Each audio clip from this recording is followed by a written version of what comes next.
Hello and welcome to the Grit and Bear It podcast, everyone. It is a Monday, June 15th, Monday night. If you are watching this on the YouTube, on our Facebook page, and on YouTube, if you're listening to the audio of this, it is June 16th. Hopefully, hockey is still going on in whatever part of the world you are in.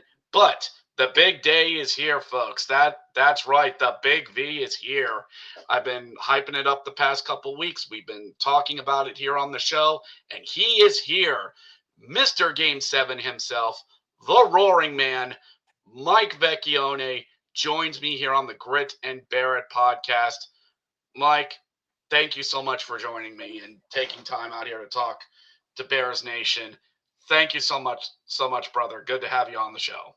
No, it's great to be here. I really appreciate the invite, and no, I'm just looking forward to talking Bears hockey and reminisce on some of the good times, and talk about the future a little bit. So should be fun.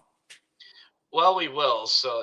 But let's talk about something a little bit more current. This will be a little bit later. When this goes out, it'll be June 15th. But I'm sure you saw Captain Aaron Ness retiring, calling it a career after nearly 20 years, 20 years on the ice. I know you played with Nesser. I'm sure he's probably called there in the locker room. Yep.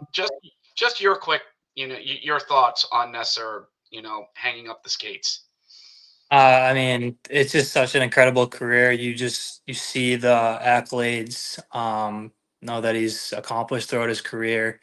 And the crazy part is like he's 36, but he still can go out there and play at a high level. Day in and day out, he can go out there and put up 20 minutes and be a shutdown guy, produce for you, and just be a solid leader. So, just congrats to him on such an amazing and long career. The guy's been through hell, like knocked all his teeth out, broken his jaw.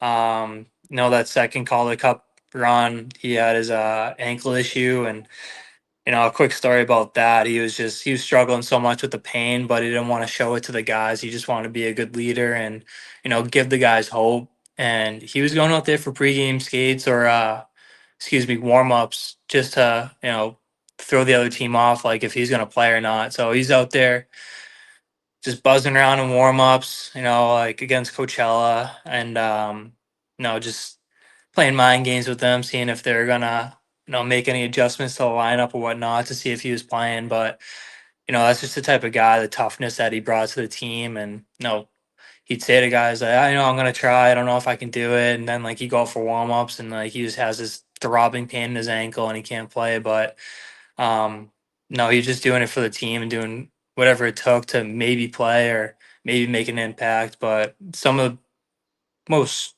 chilling things were like his speeches, especially down the run. Like he would have done anything to play, and obviously he just couldn't because of his injury. But no, he was able to motivate a group of guys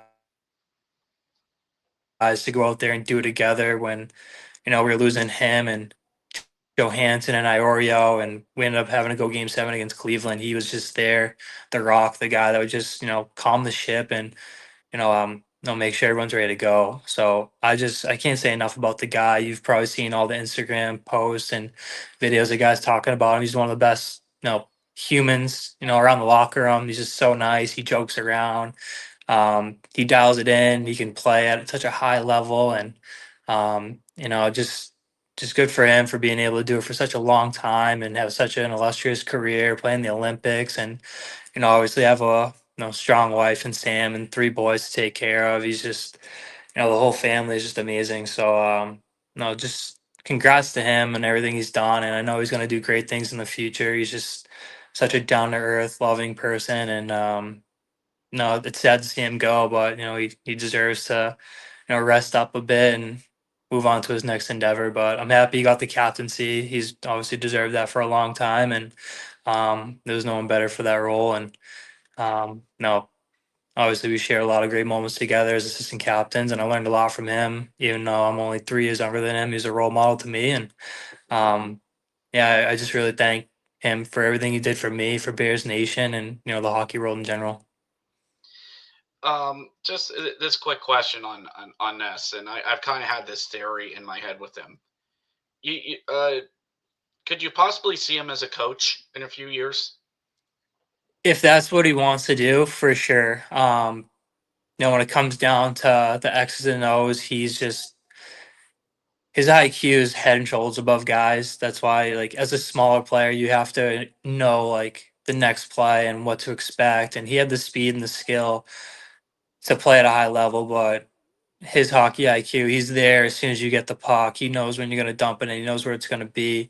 He'll break down video and show you like little things that he saw that some other guys might have not seen. So, um, the way he's able to communicate with guys, I think, is the biggest asset of his. He can just really break it down, meet you at a very human level, and just talk to you face to face and explain something. And no, that's what I loved about him. He was just such a good guy to have around. You can bounce anything off of him, and if he wants to do player development, coaching, anything involved in hockey, he's an expert at it. He's been doing it his whole life, and um, he's a captain everywhere he went for a reason, and that's because he plays with his heart on his sleeve, and he knows how to motivate a group. He doesn't just talk to talk. He talks with a purpose, and he plays with a purpose, and um, yeah, if you wanted to coach, I definitely want to play for that guy because he's got it all. He's like I could absolutely see that for him. More scouting, or who knows? He just spends the rest of his time with Yeah, with his family. anything in Like you said, hockey, he'll be great at for sure. oh, definitely. So, we'll so to pivot, as a TV show once said, we will. You came to the Bears in 2021, just after the time in hockey we will never talk of again. But some other Bears fans know you from the Lehigh Valley Phantoms, as from what I can see on Hockey DB, you were an undrafted free agent, if I'm reading that correctly, Yep. and you were brought, 4 years at Union College wearing the burgundy U jersey.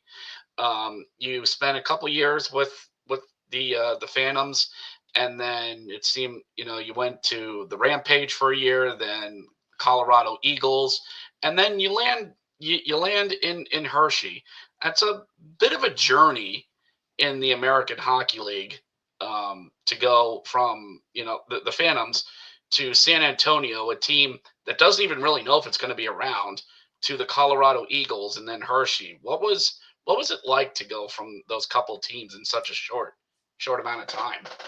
Yeah, so I initially signed a 2-year deal with the Flyers. So I ended up in Lehigh for 2 years. And the first year we made it to the Eastern Conference final, lost to Toronto, and they went on to win the cup. So it was a pretty successful rookie season. I had some good points and, made it deep in the playoffs. And then the next year we didn't make playoffs and all the management changed. All the coaches got fired. All the GMs got fired. So it was a completely new cast of characters, and I wasn't sure where I fit in there. Obviously, I ended up moving on to St. Louis's organization, which was San Antonio, and I had another good year, just looking for an opportunity to get called up. I was one of the top scorers on the team, and things just didn't go well. COVID hit later on in the season, and the Spurs sold the team like a month before COVID hit. So we knew we weren't going to be in San Antonio anymore. Then COVID hit, the world shuts down, and then nobody knows the future. So once things opened up again, I get a call from Colorado. I was like happy to go try it out there, see what happens. And that was the year. It was only 30 something games. I ended up tearing a ligament in my knee, so I missed most of the season. And then that summer was probably the most scary summer of my life. I didn't have many games played. COVID still lingering over everybody, and I didn't know where I was going to end up. I was already looking overseas because I was like, there's nobody's going to want a 28, 29-year-old guy who barely played last season, and I'm trying to make some money here. So I was kind of twiddling my thumbs, just sitting on the back deck, freaking out. I'm like, I'm gonna end up overseas, and then all of a sudden, I get a call from Chris Patrick, And he was like, "Hey, we'd love to have you in Hershey. What are your thoughts on signing a deal with the Capitals?" I was like, "I'd take it." Like I didn't really have anything on the table. Obviously, I knew all the history behind Hershey. Played against them 2 years in Lehigh. I knew everything there is to know about the organization. Just walking in there, playing them, I guess 12 times in 2 years. I was at that rank, and the atmosphere, the banners, all that stuff. So I was like, yeah, it's great. I talked to Chris Bork. Um, he obviously had nothing but great things to say about it. Talked to Keith Coin too, and they're all just like, you got to go play in Hershey. And I got a coach there, Scotty Allen, that really believed in me and gave me the opportunity, and I was able to just thrive with it. I had my best year as a pro. I even got a call up that year, played a game in Carolina with Washington. And I was just like, this is just exactly what I wanted. Like I worked so hard to, put up points. I bounced around the league for a long time and kind of found my home, found my place, and a coach that believed in me. And, I got the call up, and that's all I could really ask for. If I work hard enough, will I be the next guy to get called up? Or if I'm playing the best right now, will I be the next guy? And, that's how it was working there. And then obviously, once he took the job with Washington, I was kind of like, what's going on? Because the assistant coach left, the goalie coach left, and all there was Pat Weller. So I texted Wells. He was like, you taking the job or are they going outside the organization? He's like, I interviewed for it, but I did it for the experience. I don't think they're going to hire me. I think they're going to get like a head coach. And then they hired Todd Nelson, and I had a buddy in Dallas who played with them. So I talked to him, and I was like, "What are your thoughts on Nelly?" And he's like, "You guys are gonna love this guy. He's old school, but he's a player's coach. He can handle the locker room, and he put the work in. He gives you the days off type of guy." And he came in and just righted the ship from the start. Got all the players together. We voted for captains. He made a leadership group off of that. And then it was just full transparency. He's talking to us. We're talking to him. Everything's laid on the table because he didn't have that much time to really assess all the players and what the deal was and what we're going to do. So he got hired a little later, and he brought in the leaders, the older guys, and was like, all right, I need to know everything I need to know. And here's my philosophy. And we went from there. And obviously, it couldn't have been a better 3 years, to say the least. Obviously, winning a couple championships and going to the second round, the third year run was obviously a letdown, but you can't expect to win all of them. Obviously, we did expect to win all of them as long as we had our guys, but um, no, it was such an incredible run, and my journey to get there was so up and down. And then once I found a place that really, I wouldn't say catered to me, I'd say believed in me and gave me the opportunity to be who I am and play how I want to play and um, follow the systems and all that stuff. I felt right at home, and it was just the perfect fit at the perfect time. It it really does, because it's it's amazing that you and like five or six other former Phantoms have come on to the Bears in like the past couple years. Yeah. But that first team, um, it really was a mix of a lot of young talent with some established veterans. Obviously, you Scarbosa. Um, Scarbosa and Nardella had been around for a while. Henrik Bjorkstrom comes in. Sam Ennis, noted goal scorer.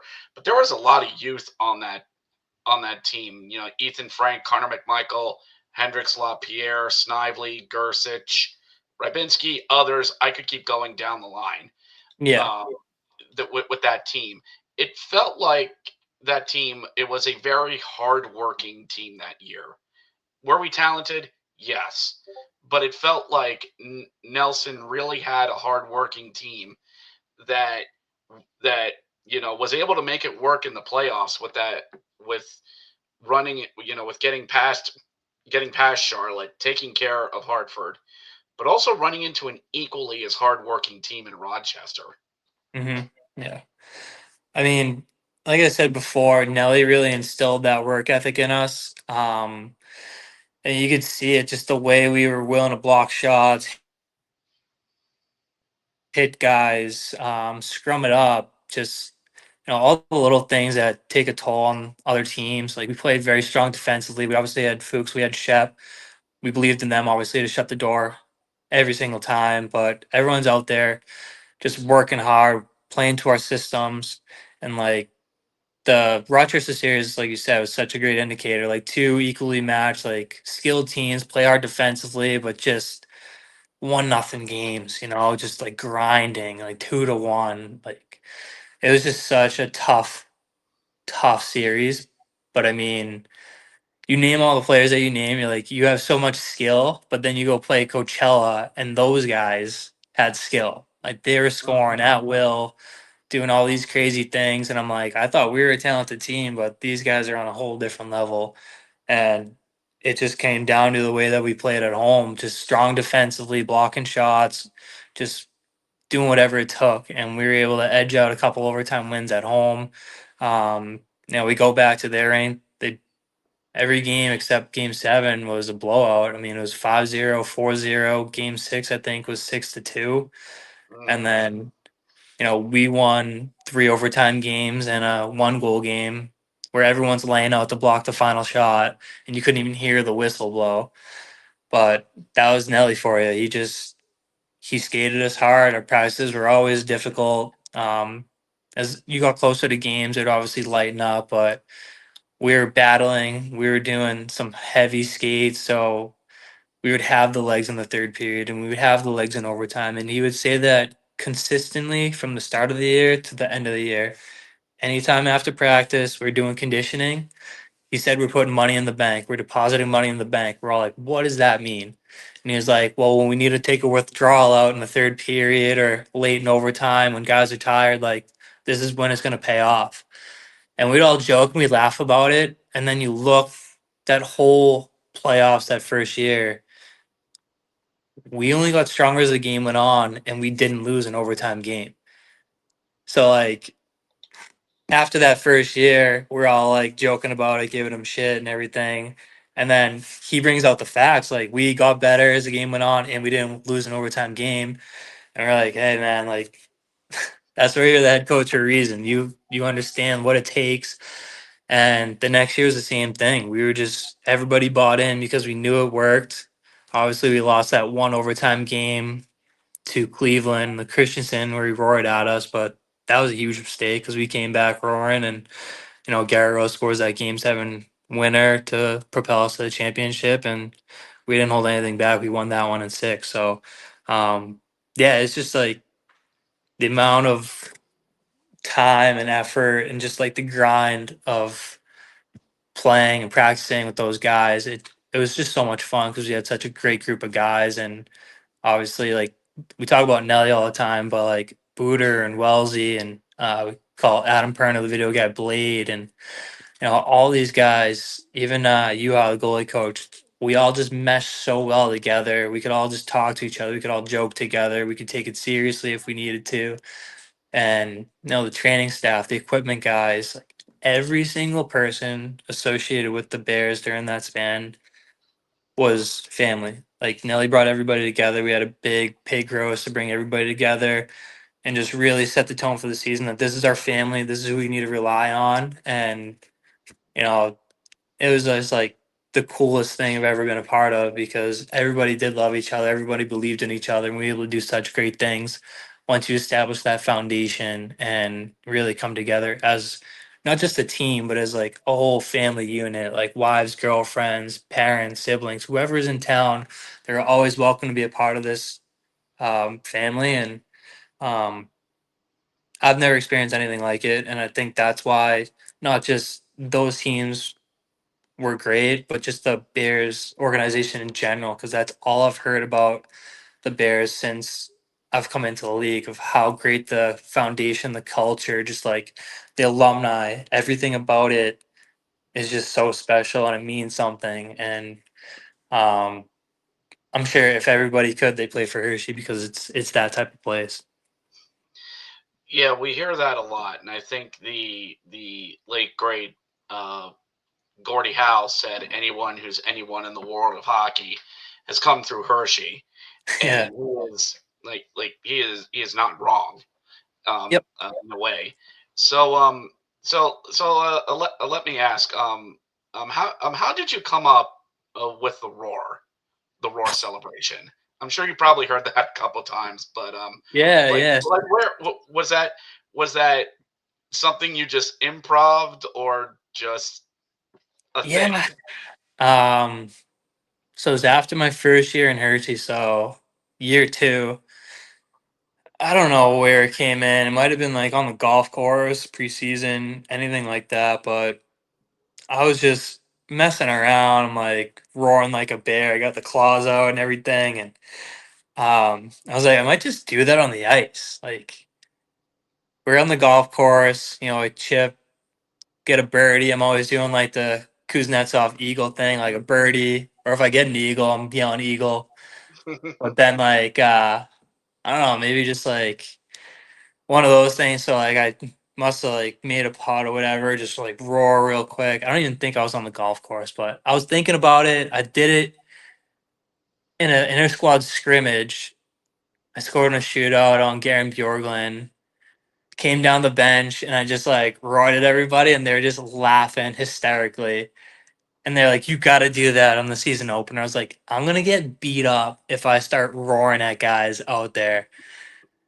So I think it was like game one or game two against Lehigh. I caught like a breakaway pass, I score, and I see everybody like leaning over, like, "Do it, do it." So the first one just rawr, and from then on, it just caught fire.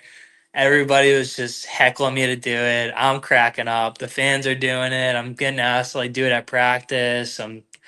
I'm taking pictures with people after practices and games doing the roar. And then, we were just having such a good season. Everyone's having a good time. Everybody's scoring. I'm like, hey, like, if you score tonight, like, you got to do the roar.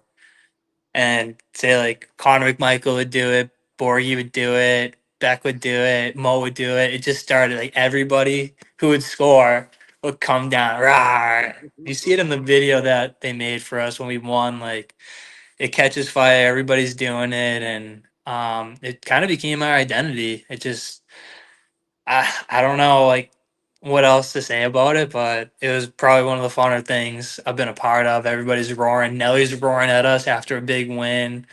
Um, yeah, it was something that we all did, and it was obviously like our team Selly, but it just held much bigger weight that we were able to do it together. And then end up winning a championship, and everybody's in the picture roaring. And I have that picture hung up downstairs, and I get emotional thinking about it because of everything I've said before. Just the players, the wives, girlfriends, family, coaches, equipment guys, trainers, like that whole season, the whole 2 seasons. It was just such an amazing ride, and everybody did play a part of it. It takes a whole, community of people to do what we're able to do. So yeah, just the roar. That'll never be forgotten. I still have people ask me to do the roar, and I'm happy to do it because it was such a fun time.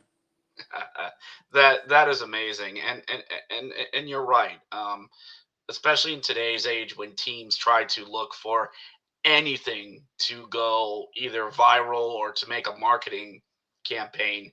What you did was like any team media member will go, yes, put that on a program, put that on a social media post. We are using that. Yeah.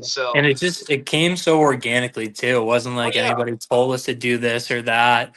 And I talked to Fish, I talked to Jesse. We did, well, I wouldn't say they did extensive research to see if anybody else like was hmm roaring or doing that pose or anything before then. And um, no, those two guys are geniuses, and they came up and said, nobody's done this stuff before. This is all you. This is all original. Mike Vecchione just being yep, himself. So I think that meant a little more because it just came down like to me and my roots. And I grew up in Boston. I grew up a Bruins fan. I was always just roaring. Like I'd be at Bruins games. I'd have those claws on my hands too, like from uh the balcony roaring. And then it became part of the Hershey Bears, and it just must have come out of me. I'm like, this is gonna be awesome. We're gonna roar every game, and we're gonna win. And is gonna feel good. And um, no, that's all it really was. Everyone felt good doing it. Everyone had a good time, and um, no, it definitely made a huge impact. And I couldn't be more proud and happy with the way everything went, and how the fans took off with it. Because I think that was the coolest part. Seeing fans in the stands up against the glass roaring at me if I'm scoring a goal, or just after a game, you go down the tunnel, you see everybody just like hands over you, roaring, screaming, and oh man, like I miss it so much. There was just no atmosphere like that. Agreed, and it just caught on. Like you said, it was organic.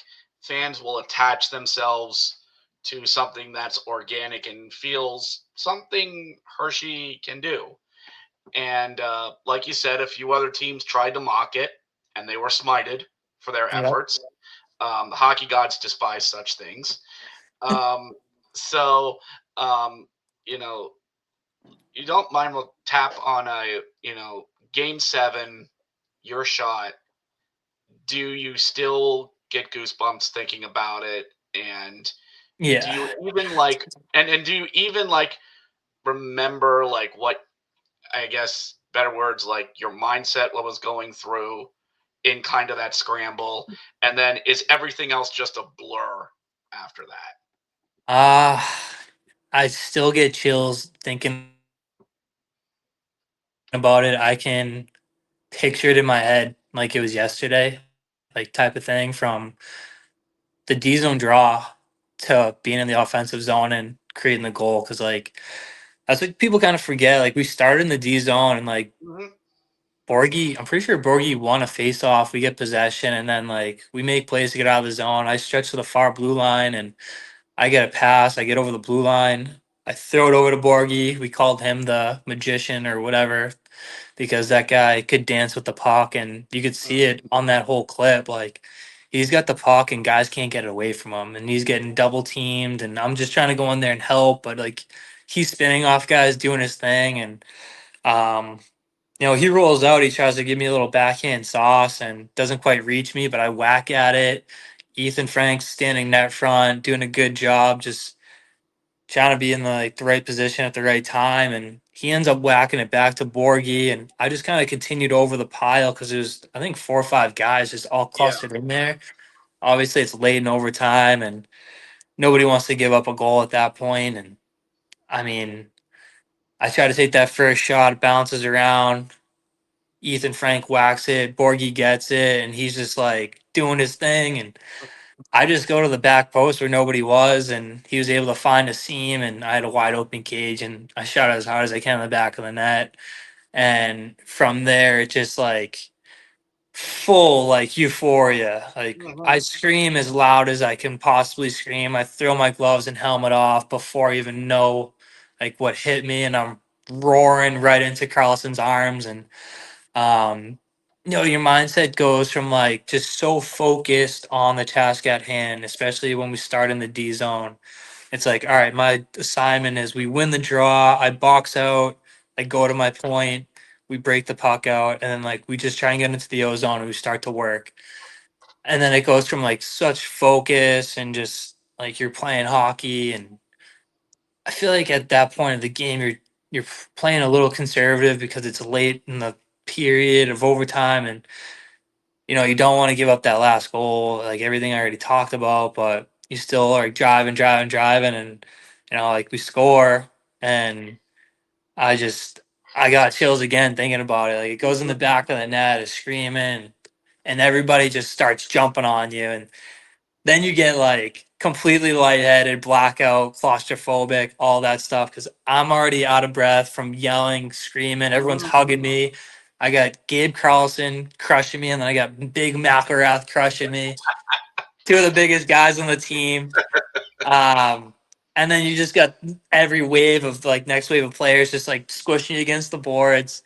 So by the time I got out of there, I couldn't even breathe. But I just like I remember holding on to Mac and just like tucking in his chest. I felt like a little child, and I couldn't believe it. Still, like everyone's like hugging me and like saying congrats, like we did it, we did it, we did it, and I'm just full blown tears. Like still can't believe this is happening, and I.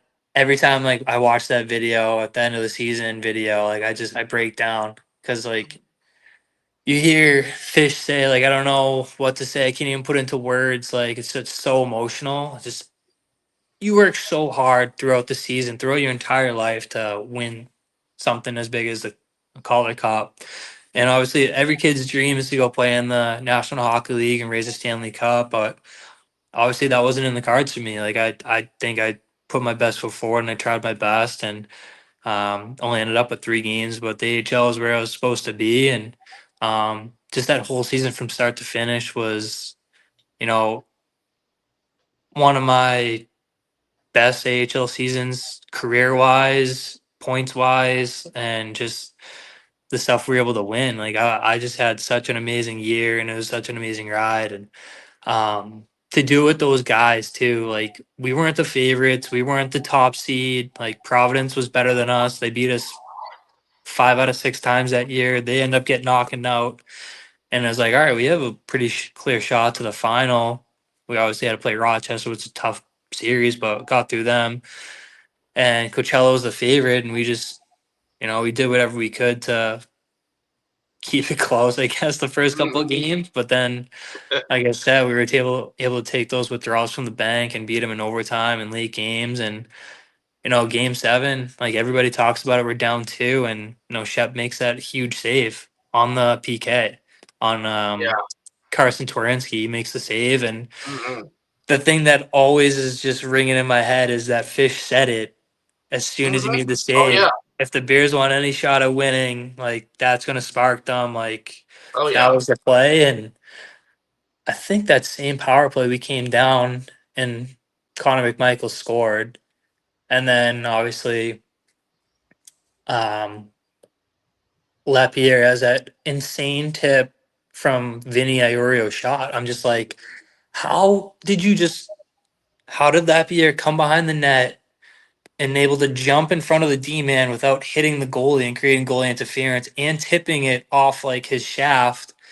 I'm just like, everything was meant to happen the way it did because some of the stuff, it's just, you can't write that. It just doesn't make any sense. So, for two rookies to do that too, Vinny and Lappy were both rookies at the time and came up with a huge goal. I think Pro even had an assist on that, who he got a couple months earlier. So it's just like, everything just fell into place at the right time, and um, didn't even talk about Sutsy, Melenstein, and Morelli starting every game against everyone's top line and dominating in that aspect.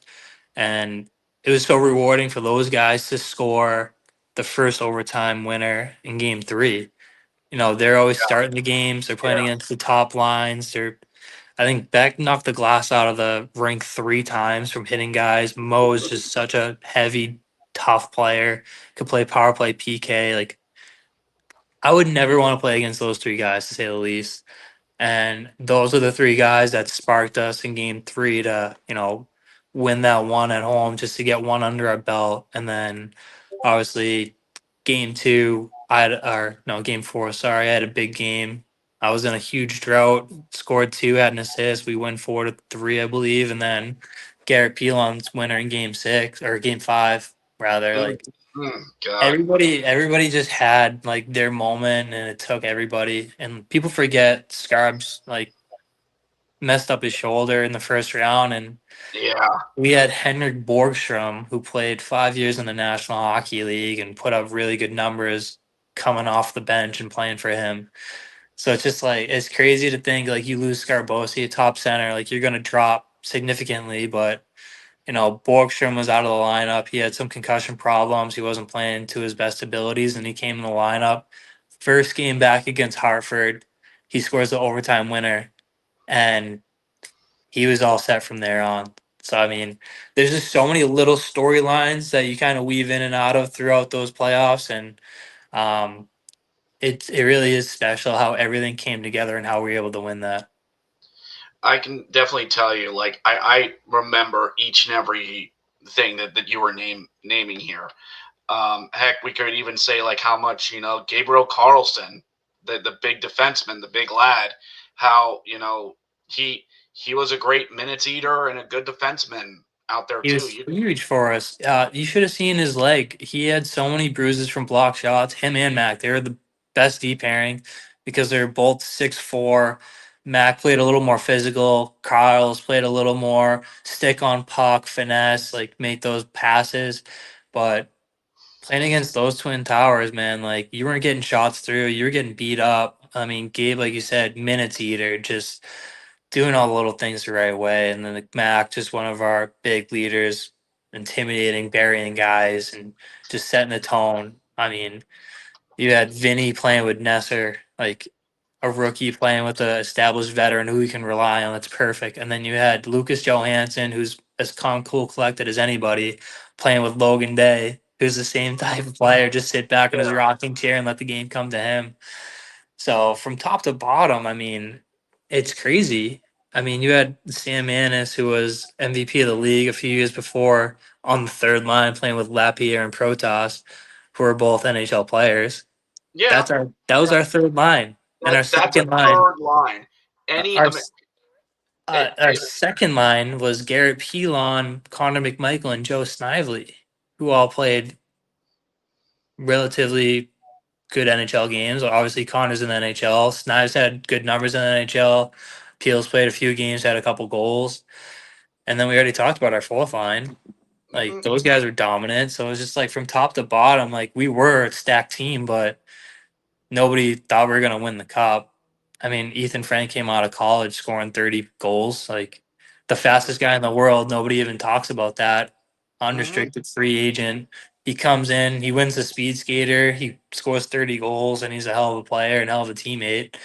So it's just like all these things just fall into place, and now like guys like Gersich and Nardella are out of the lineup, but you know, Kursic scores the big game, 6 goal against Rochester when he was scratched for a couple games. We needed to switch something up. You toss him in the lineup and he goes out there and scores. So it's crazy how just everything, literally everything you talk about in the playoffs is some sort of significance behind it.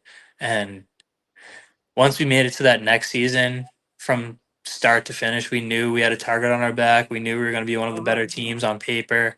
Going into camp, guys are like, I think like we're gonna run this thing back, and everyone's like, yeah, I mean, we're gonna have a good season. I don't know about that. And then next thing you know, we get into the season and we're not losing any games. Like we have a 50-win season. We go into the playoffs and we're absolutely cruising through it until the Eastern Conference where we lost Nesser, Johansson, and Vinny all in that East final. And then things started to get dicey, and you think like, oh, the wheels starting to fall off, but certain guys stepped in. Ostapov stepped in. Nicky Lieberman played unbelievable down the stretch there, and definitely helped us win that last cup. Uh, Jimmy Huntington, like one of Oh those my unsung gosh. guys who scores a couple big goals, and Mhm. I think it was game 5 when we were about to leave Coachella. He scores 2 goals late. Hardy scores like a huge short side goal that people Mhm. forget about that Drieger probably should have had, but um, and then the most overthought, or I guess, how would you describe it? The most, I don't even know. But you got Doobie scoring a hat trick in game 6, and nobody talks about it because Matt Strom scores the overtime winner. So, like, Doobie loses all of his teeth on an Ethan Frank shot in the East final. So, we actually lost him too. So, now we're Mhm. down 4 starters, and he comes back with a bubble on in the final, and, he's playing great. And has a huge game 6. People forget about that. And, you know, kind of what I said about Sutsy, just Stromer, Sutter, and um, I think it was Bogdan, maybe Trinyaev as our Mhm. fourth line.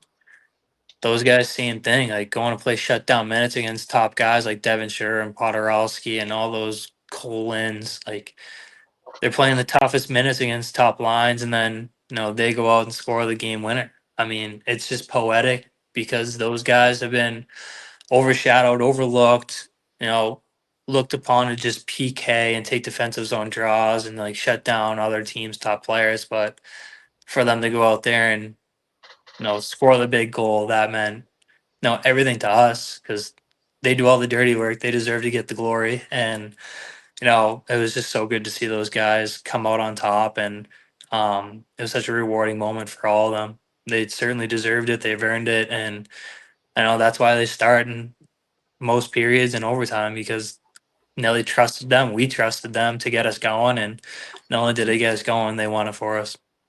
Yeah, like that second season, like we, the team was just absolutely loaded, and like you said, the Cleveland series, that the roles were a bit reversed. We were a talented team, and now Cleveland's the hardworking one, and they nearly pulled it off. Like Yeah, it I was mean, Game very Seven helpful. overtime was not awesome at It all.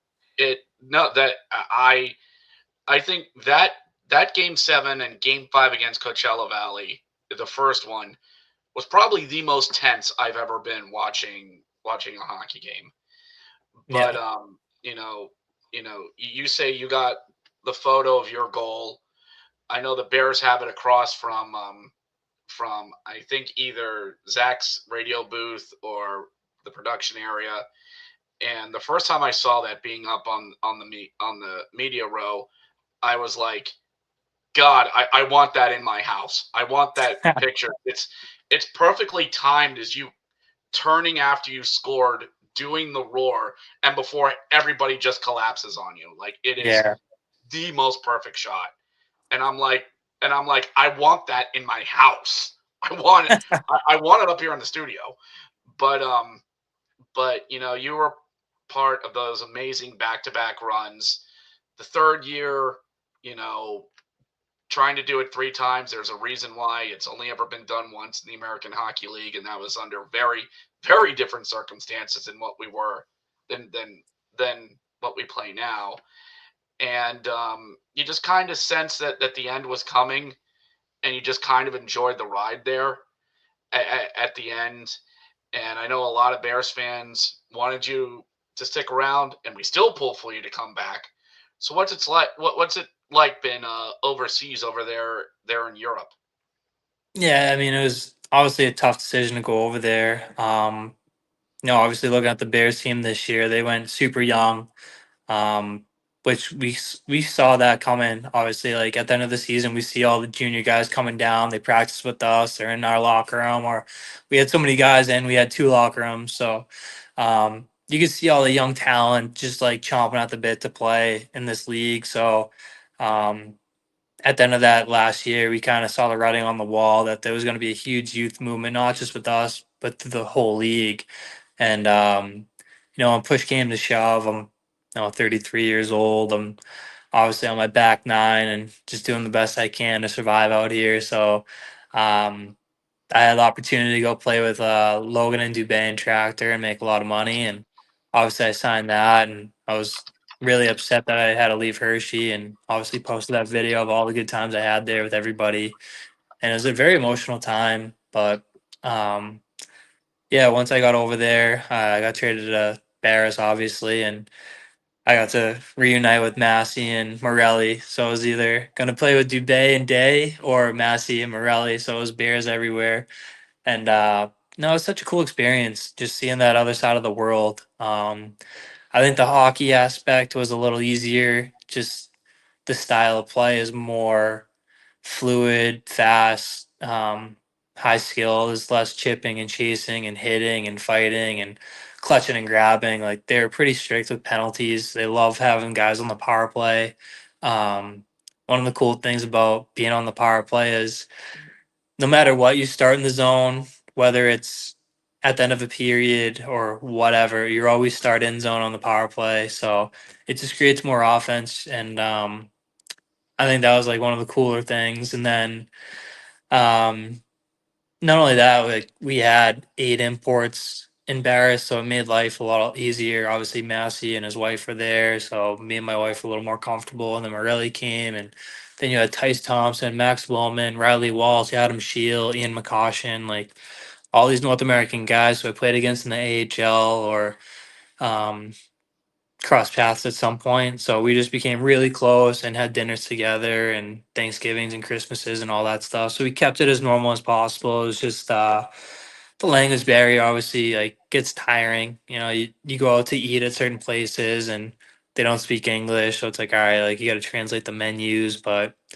after like a couple months, you figure out these are our 4 or 5 spots. They speak English. They put us in like a private room because over there, like kind of in Hershey, like you're kind of a big deal. Obviously, it's Barris. It's a bigger city. We're the only professional team there, so you see 8 North American guys, you kind of assume they're Barris guys because we're the only people that look like us. We look like a herd of wild animals the way people looked at us. But no, it was great. They treated us really awesome. Hockey was great. The atmospheres were so cool. It was like watching an English Premier Hockey or English Premier Soccer game with like they had the scarves out, they had rally towels, they had the big flags, they had the thunder sticks, they had chants going the entire game. Um, so just that type of atmosphere was pretty cool to experience. And um, yeah, like I said, the hockey was cool. Seeing all the cities that I never thought I was going to be able to see. Like you're not even allowed to go to Russia, and I'm out there traveling Moscow, St. Petersburg, Sochi, Yekaterinburg, all these beautiful places, and um, just get to like see what life's like for them. And you know, the people of Russia are just so like down to earth and cool. They'll ask like where are you from? We say America, and their eyes light up like, oh, what's America like? I want to go. And you have like a little conversation if they speak good enough English. So it was cool to see how other people on the other side of the world see America. And um, yeah, it was such a cool experience. And even the Kazakh people, they brought us in with open arms. They showed us their traditions. We went horseback riding. We had a meal and a I forget what it's called, the little hut the traditional hut. But no,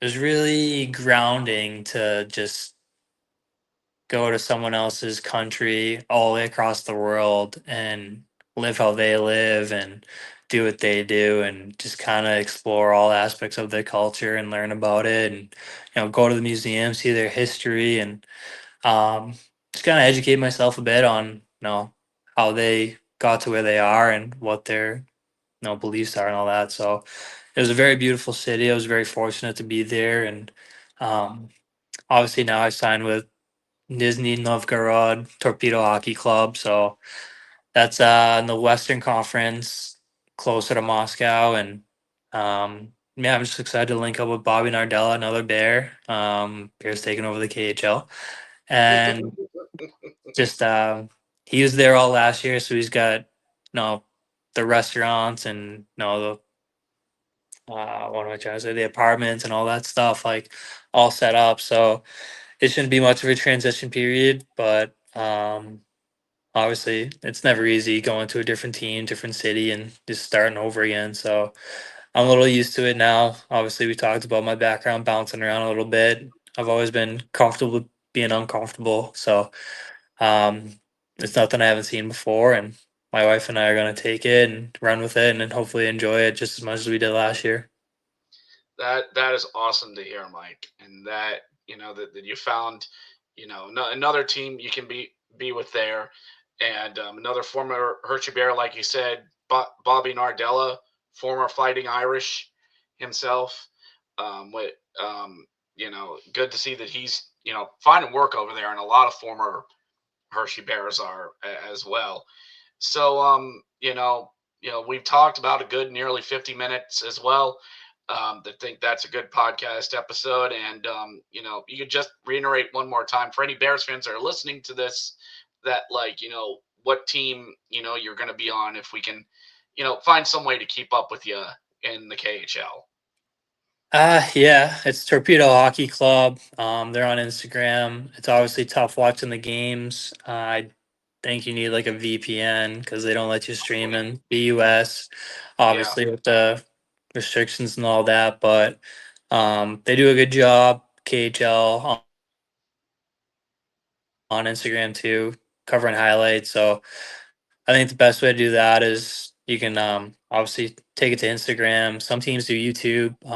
I know they do like the KHL network, kind of like the AHL does, but it's just tough to watch because of not being able to stream it and everything, and the time change and all that. But um, I know people figure it out. They're DMing me, they're texting me, and just they've just been so great. Keeping in touch and make me feel missed, and it's good and bad because I love seeing the messages and it makes me feel whole, but at the same time, it makes me miss Hershey all that much, and um, I think that's the toughest part after 50 minutes of talking and reminiscing and talking about all the great things that happened the past 4 years. It's obviously tough to move on and do something new, but that's the game we play. It's a business, and I understand that aspect of it. So Hershey's got to do what they got to do, and I got to, you know, chase the money as long as I can, and hopefully I can play for 4 or 5 more years. But at the end of the day, like we're all going to retire at some point, and you just kind of look back on the places that made an impact on you, and obviously Hershey's the one for me, and um, I'll always have a special place in my heart for the Hershey fans, the Hershey community, everybody in Hershey, and hopefully one day we'll get back there for a reunion and see everybody. Oh, I bet. I bet they'll do Yeah, something with that. And you know, yeah, I don't have to say it. You're very much missed here in Bears Nation. I'm sure you're always reminded of that. And yeah, and people will, like you said, it is a little hard to follow the KHL, but people can look it up on Instagram. They can post infographics whenever you're player of the game or something, star of the match, whatever they call it over there. We can't read everything on it, but we can know, oh, that means a goal. Oh, you got a goal and 2 assists. yeah, Okay. We'll just read the numbers. so that's all it is. so so Mike, thank you very much for everything. And this was a great talk to have on with Bears fans. Thank you, Bears Nation, for tuning in to this episode, whether you watched it on YouTube or whatever podcast platform you're listening to this on. Follow it on whatever podcast platform you are. And remember, above all else, go Bears. And we'll catch you next Absolutely. time. Thank you, Rich, and thank you, Bears Nation. I appreciate it. Thank you again, Mike, for your time, and we'll catch you later, Bears fans. Take care.